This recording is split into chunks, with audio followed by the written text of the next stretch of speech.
मैं नीतीश कुमार जो राज्यसभा में स्थान भरने के लिए अभ्यर्थी के रूप में नाम निर्देशित हुआ है,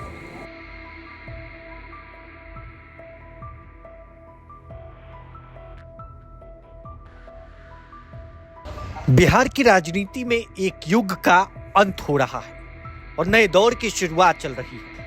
मुख्यमंत्री नीतीश कुमार ने अब पटना की गद्दी छोड़कर दिल्ली यानी केंद्र की राजनीति में जाने का मन बना लिया है। उन्होंने राज्यसभा के लिए अपना पर्चा भी भर दिया। इसका सीधा मतलब है कि अब बिहार में सत्ता की चाबी पहली बार पूरी तरह भारतीय जनता पार्टी के हाथों में आने वाली है।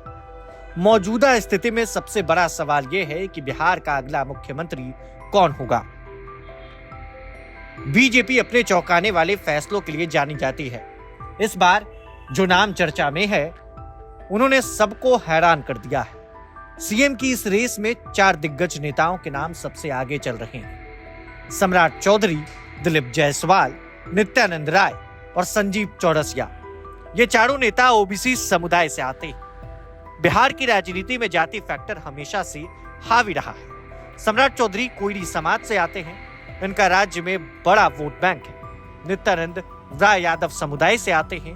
यह बिहार की सबसे बड़ी आबादी वाला पिछड़ा वर्ग है। दिलीप जायसवाल कलवार और संजीव चौरसिया वैश्य समाज का प्रतिनिधित्व करते हैं। बीजेपी को सीधे तौर पर पता है कि नीतीश कुमार के जाने के बाद उनके लवकुश समीकरण और अति पिछड़ा वोट बैंक को अपनी ओर खींचना जरूरी है। इसी से पार्टी का विस्तार हो पाएगा। अगर पार्टी किसी सवर्ण को मुख्यमंत्री बनाती है तो विपक्षी दल इसे पिछड़ा विरोधी बताकर मुद्दा बना सकते हैं।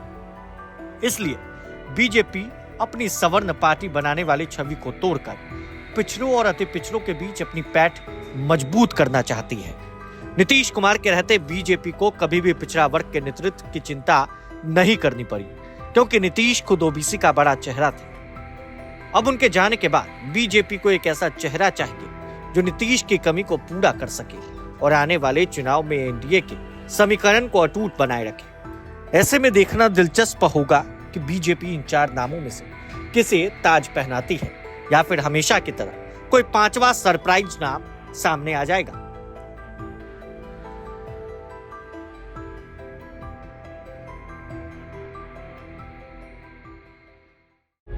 प्रभातखबर.com, विश्वास वही, रफ्तार नहीं।